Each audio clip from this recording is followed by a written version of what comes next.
Tabletop Tim here, reminding you that maybe if you need to break into haberdasheries to cope with your problems, you'd be better off talking to someone. Maybe someone who's been in a tough spot before. Naming no names, Dear and Daniel, Hedwig, Carlo, a socialist hobgoblin. If any of you are thinking about breaking into anyone's haberdashery, don't. Enjoy the show.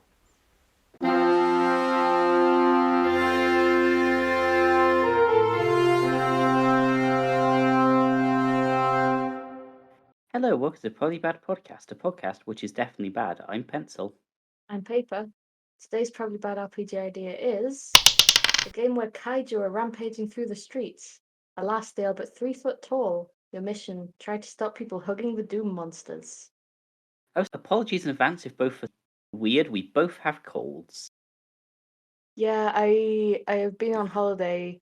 I do not have COVID, but I have some sort of disease from traveling on the London Underground. I also don't have COVID, but my body is just imploding. Right. But yes, So, tiny kaiju. yeah, I feel like the general goal of all GMing is to stop people hugging the Doom monsters. Or banging the Doom monsters. I Or was gonna both. say hugging is a prelude in a lot of cases, I think. Everyone stop seducing the Doom monsters. So I feel like basically it's just continuing on that, you know? Remove the bard and you're probably done. Well, I like the thing of because they're so small, it would probably be harder to actually track them down. Mm. Like imagine doing this in say a Monster of the Week or a World of Darkness type game, where you're just Yeah, like, well, something keeps cutting out the internet, and then you go and it's just a tiny Godzilla using his tiny radiation breath to cut through the wires. I like just Godzilla, but he's a dickhead. Like, he's not causing massive destruction, he's just showing up, destroying the internet, and, like, stealing your eggs. It's the destruction he's capable of. Hmm. Maybe it's not Godzilla, maybe it's Manila and he's just starting out with some low level mischief.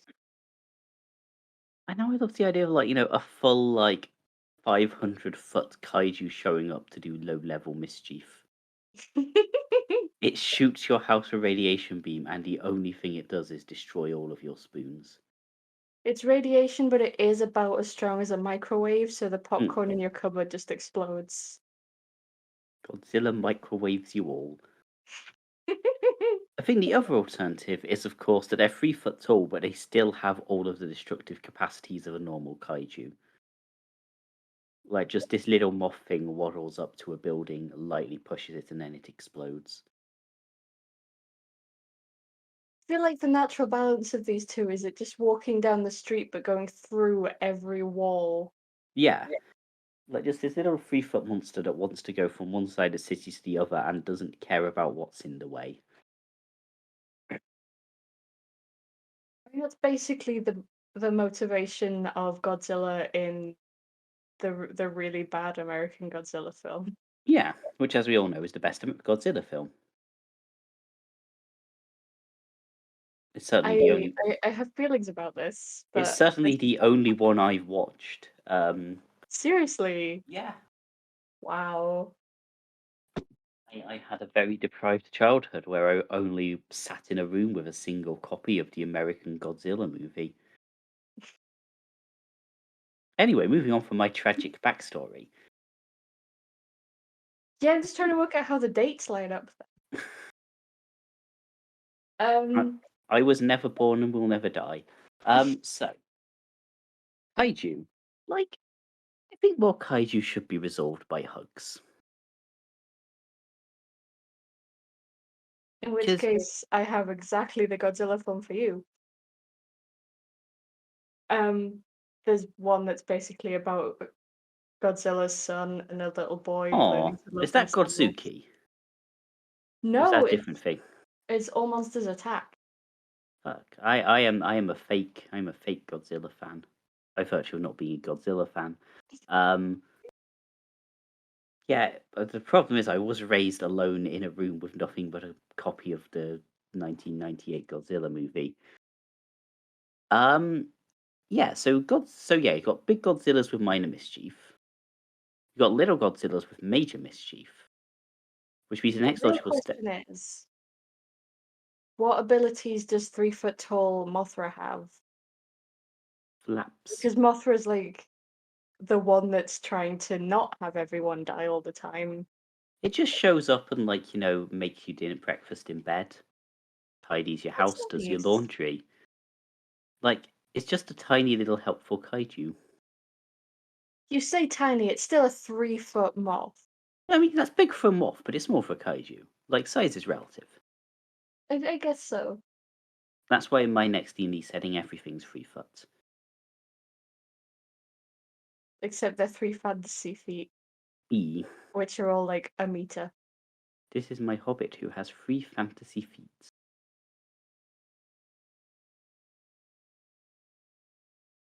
But I mean, there is also because kaiju generally like their thing is they represent like human hubris and Mm. the terrible things that happen when we try and do science and things like that. So are these the results of like smaller scientific mucking about? Like it's a scientist who's doing something fairly minor, but is just incidentally a massively arrogant, hubristic asshole. Okay, so see what I was thinking was like, Godzilla comes from nuclear weapons, maybe you get a 3 foot sheep from doing Dolly the sheep. But you're suggesting that it's from doing very minor science but being a prick while doing it. Yeah. Like you just sit there very smugly, like, haha, I've taught children the periodic table, and then Mothra climbs out of your school desk and starts punching you. I mean, I've definitely had teachers like that. "Oh, what's that, child? You can't give the entire electromagnetic frequency off the top of your head. Detention, and then Godzilla picks you up and throws you from the classroom, and all the children cheer. I'm not bitter over school. Everyone claps. And all the kaiju clap. I just imagine like a setting where it's a city that's under attack by kaiju, but just like Mhm. incidentally to the plot. Like the main plot is still like, you're trying to capture this notorious jewel thief or something. But just also incidentally Godzilla is rampaging through the city.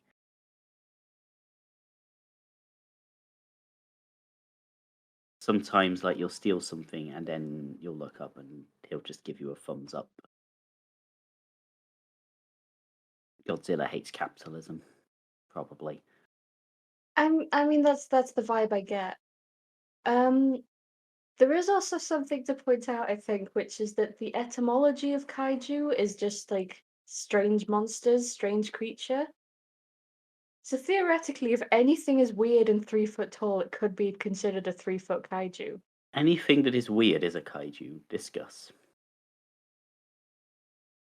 I mean, I'm just thinking like I have worked with small children. I've known many weird things that were 3 foot tall, Hmm. All children are kaijus. and they can be a hell of a destructive force when they want Yeah. to. The big bad of your campaign is like every child in the city stood on each other's shoulders like some kind of child Voltron rampaging through the city. But do they have an enormous trench coat? Yes. It's an enormous like trench coat shaped to look like a bad Godzilla costume. No, it's an enormous trench coat and a Godzilla head. Like Amazing. a plastic Godzilla head. Well, if anyone wasn't sure what to be for Halloween, there you go. All you need is another several thousand children.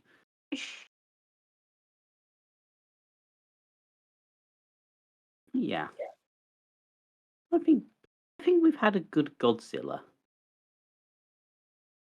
Like other kaiju were available, Yeah, but like, but I Pencil doesn't wasn't watch as many B movies as I do. what as I said, I've watched exactly one work of like as I was raised in just a box with a copy of the D&D Dungeon Master's Guide and a copy of Godzilla 1998 and nothing else. That is my entire like exposure to media. I mean, really, it's just surprising you don't run more like Matthew Broderick themed campaigns. If that was the only Every media draw. NPC in every campaign I do is Matthew Broderick. I just didn't think it was worth bringing it up. Oh, okay, that's fair. Well, yeah, that's a fact. Every time I talk about a person, I am actually talking about Matthew Broderick. There's a fun, probably bad RPG idea fact. Certainly. It certainly recontextualizes several game sessions with you. You're welcome. Hi, I'm Hazel, and I present the Bread and Thread podcast with Liz, also known as Paper from Probably Bad. Bread and Thread is a podcast about food history and domestic history and generally social history. We delve into a lot of different things. So if you'd like to know which country has laws against importing sheep, what cookbook will tell you how to make a great martini and also how to survive a nuclear bomb attack, or why you are using a fork right now, then come over to Bread and Thread and give us a listen. You can find us on Spotify or wherever else podcasts are. I don't know.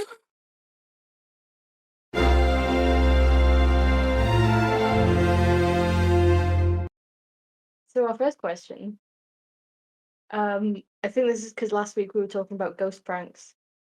What pranks would other undead do? What a vampire does is it invites you round to it. You go to sleep.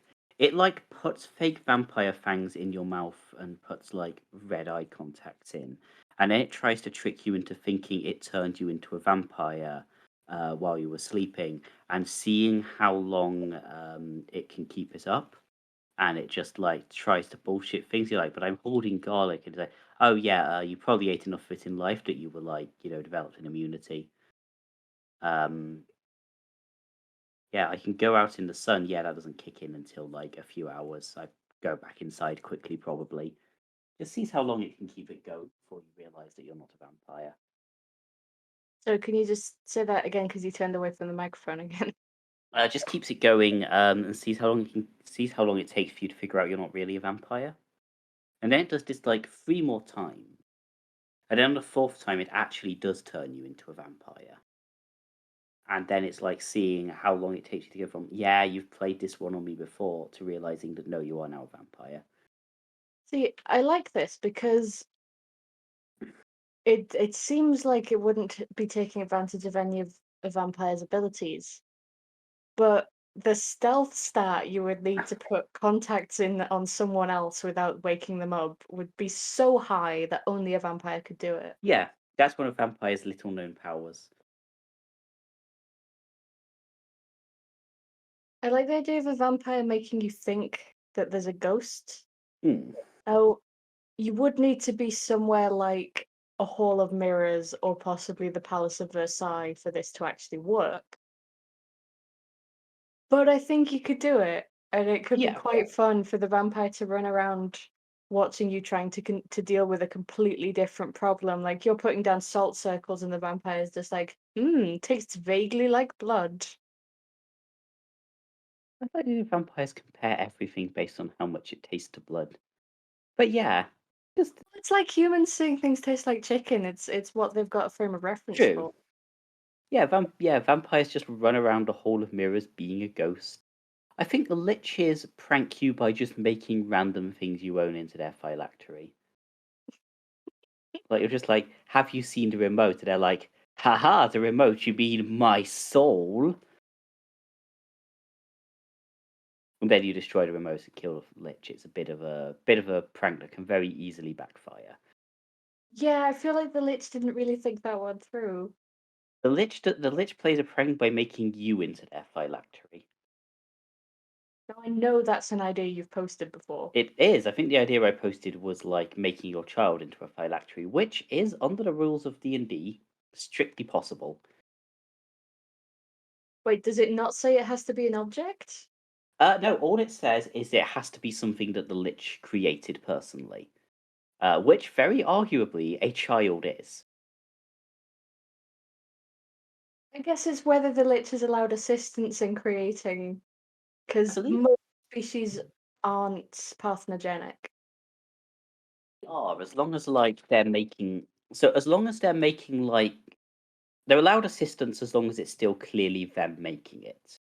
If Okay, that so if the makes Lich sense. is the one that carries the child. Yeah, I feel the Lich would have to be carrying the child. But in that context, yeah, you can make. Yeah, it has to be over a certain like gold piece value, and it has to be at least primarily made by the Lich. Well, as we know, babies are priceless, Yeah. so that's fine. Um, it is one. It is one of my favorites, technically possible if you really fuck with the rules. Ideas. That is a wild one.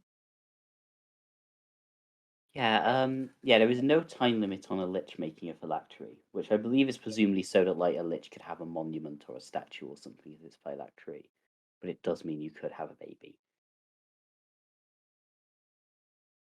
It is good to know. They said definitely not making notes for future campaigns. Yeah, so a lich. The other thing a lich does as a prank is it like hides its phylactery like in the sofa or something, and then it goes up and sits next to you and dies, and you're like, oh no, the lich is dead, and then they just climb back out of the sofa because that's where their phylactery is, and it scares you. Like naked Danny DeVito crawling out of the sofa in all Yeah, this. exactly. I bet you didn't know Danny DeVito was a lich. Oh no. Phylactery is Danny DeVito. Um,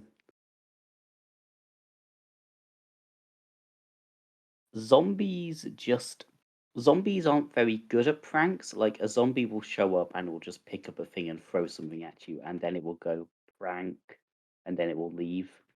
Yeah, zombies Um, like to do got your nose on each other, but they don't have it's them. it gets kind of gross. Zombies try and do got your nose on you, um, which is even more gross and frankly very unpleasant. Mm. Skeletons just make incessant boning puns. It's not really a prank, but they're not very smart. And Dracoliches prank you by destroying your village. Yeah. Well, yeah, I guess a lot of them there do the fun and wacky prank of burning down your house and destroying your town.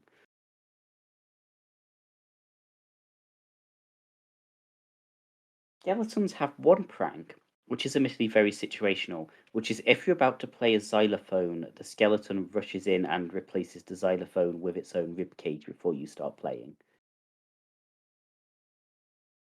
See, that is a good prank because despite what cartoons have led you to believe, ribs tend to be about the same size, so you're probably not going to get all of the different tones that you want out of a Yeah, ribcage. like I said, it's very situational, but it is a reasonably good prank, especially if beforehand a lich has made your xylophone into its phylactery. So then when you smash it out of frustration, the lich dies? Yeah, you smash it out of No, the lich has made the xylophone into your phylactery without you noticing. So when you smash it out of Okay. frustration, you die. I'm pretty Yeah, sure I'm glad it's that way around because I was starting to worry that liches just really enjoy the experience of dying and coming back. I mean, that would explain a lot about liches.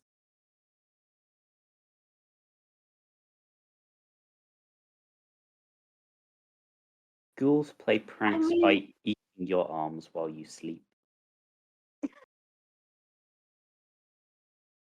they just get the munchies.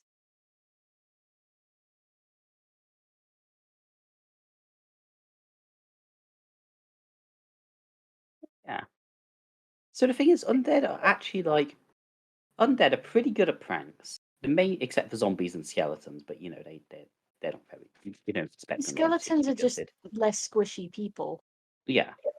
Most undead are very good at pranks. The main issue they have is that they do have problems like, what's the word? Not going too far and killing you. Yeah, I feel like once you've died yourself, the Yeah. the general concept of it probably loses a lot of its Yeah, because the thing is, Like like, when fear with a around normal... it kind of vanishes. Yeah, if you're a normal person and you kill someone, that's bad. If you're an undead and you kill someone, you just got a new friend. As the real reason the undead want to murder everyone is because they want everyone to be their friends. What if ghosts want to kill people so they can help us achieve our final form? Yeah, like, the undead are just like, oh no, you've got meat all over you. Here, let me help you with that. And then we scream and then they look sad. Oh no, you got yourself trapped in a physical material existence. Don't worry, I have a knife. Death is just sudden painful evolution. Sudden painful evolution sounds like a rock band that was started by the undead. They're playing the skeleton as their main instrument. I mean, I bet if you strung a pelvis, you could get some good sounds off it. And other unusual ways to deal with zombie attacks in your games.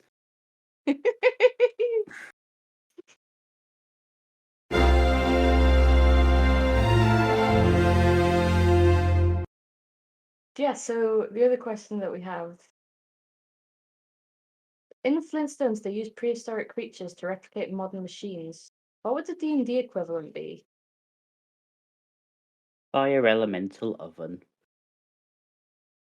I feel like that's an easy answer.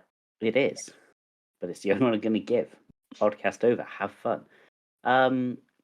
You could use a mimic, but rather than using it shapeshifting, you just use it as glue because it's got that adhesive thing. Like, you just have a little pot full of mimic and you take it out and you smear it on things. You could have the mimic take the form of a little jar, and then you can just sort of wipe it on things. You could use an elf as like a security camera. They've got good eyes. I feel like using. Okay, I was gonna say I feel like using sentient creatures is kind of dodgy, but the ones in the Flintstones appeared to be like self-aware No, and like communication. everything in the Flintstones verse is just a person that we have stuck into some kind of contraption. That's kind of horrifying when you think about it. Yeah. Like all those creatures are Dino. Is Dino sentient? Is it better at hiding it? Possibly. Dino is spending the entire show plotting for the chance to get revenge on the Flintstones. Like, on the final episode of the Flintstones, Dino talks for the first time, and he's like, "I know where you sleep," and then he kills them all in their sleep, and there's hyper realistic blood. Probably predicts some terrible future or something.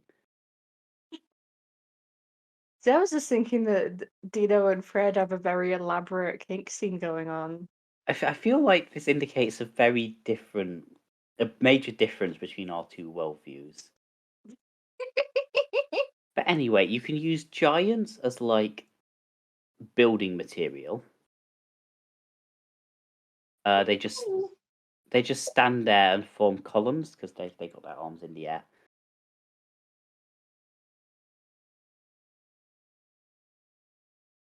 You could definitely if you attached a blink dog to a cart, could you get just instantaneous cars? Like, everyone just rides blink dogs to work. Except sometimes your blink dog, like you've got to keep like blinders on it like a horse. If it spots something right before you go to work, you don't know where you're going to end up.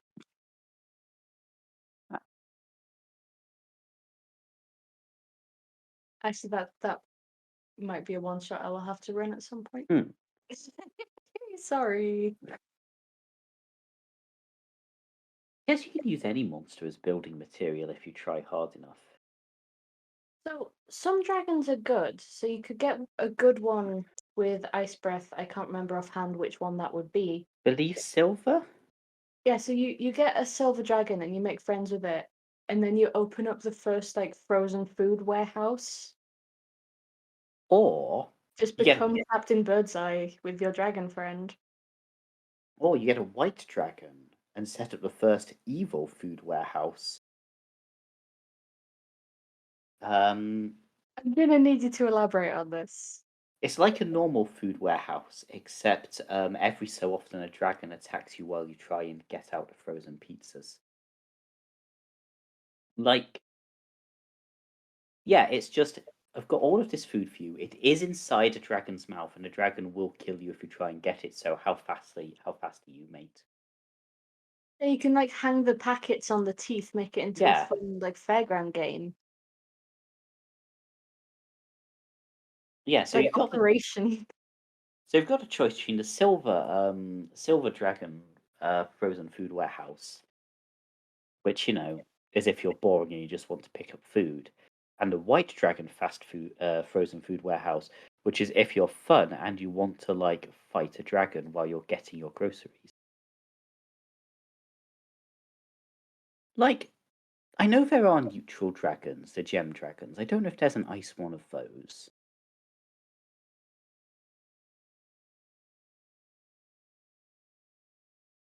Yeah, I feel like the good dragons are like, yeah, I'll help you preserve your food, it'll be a great time.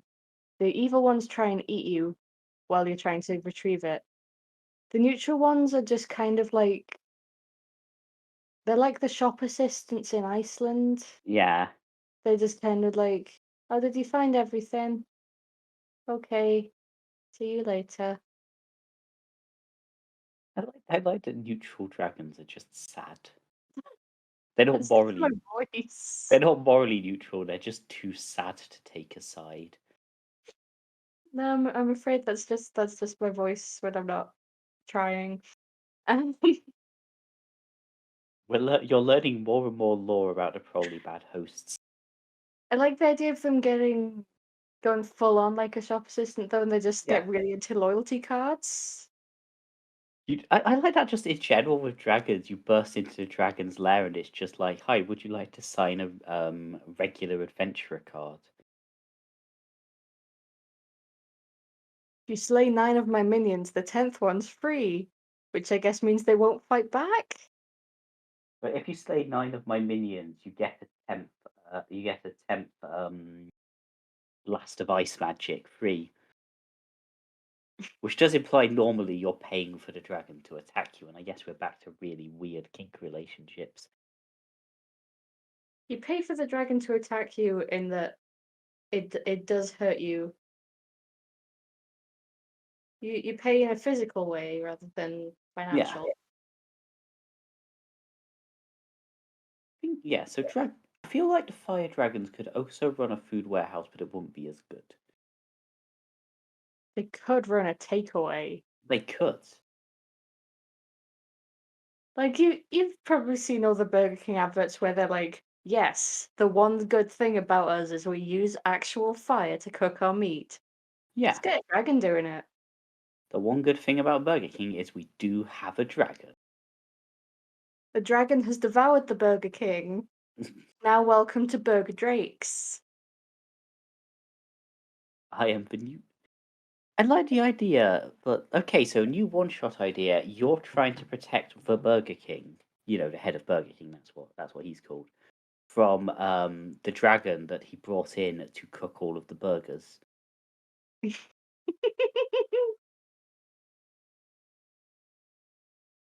See, I'm now wondering though if dragon fire would give a different flavor to the meat and if that would be a good thing. Like Because you I get feel. descriptions that say stuff like brimstone, Hmm. which is basically the same smell as rotten eggs, and I don't think I Yeah. want that in my meat. Yeah, I feel like generally it's meant to smell of like sulfur or brimstone, so I can't imagine it would be good for the meat. And also, it will try and eat the Burger King. But it won't try and eat the burgers. No, they're too small, Yeah, and they smell they're of not worth the brimstone. effort for a dragon. Hmm. They're like kibble. I like the idea of you going going into a dragon's lair with a bowl, just filling it with burgers, and then just putting it down. The dragon eats it like kibble. It might work. You don't know until you try. That's all dragons really want. Although it's not good enrichment for a dragon. Really, you want to simulate live feeding. That's why I've tied all of the burgers to hobbits. Just let them run around the cave. This is another use for a fantasy creature as dragon food. Yeah. I feel like you could use a fiend for just any kind of government or corporate like bureaucracy. Satire. This is Asmodeus, and he's running the DWP now. Nothing has changed. They would be quite good at that, actually, because they do love a contract. Yeah. Again, we're going back to like good, neutral, evil bureaucrats. Yeah. On that note, I think it's maybe time to end the episode. Before we get into any political discussion. Yeah. Next episode is not next episode, the episode after is our Halloween special. So for reasons, we need you to send us audio recordings of you saying the word chess. This is not a bit. Send us audio recordings of you saying chess to proudlybadpodcast@gmail.com. You can also send questions there or to proudlybadrpg ideas on Tumblr if you want us to talk more about dragon fast food. What else? Yes. If you want to... If you'd like to sign a contract with us, we do have a Patreon. We do. At the $1 level, you get access to a Discord server where we play one-shots and talk about RPG things. At $5, you get bonus episodes. At 10, you get homebrew.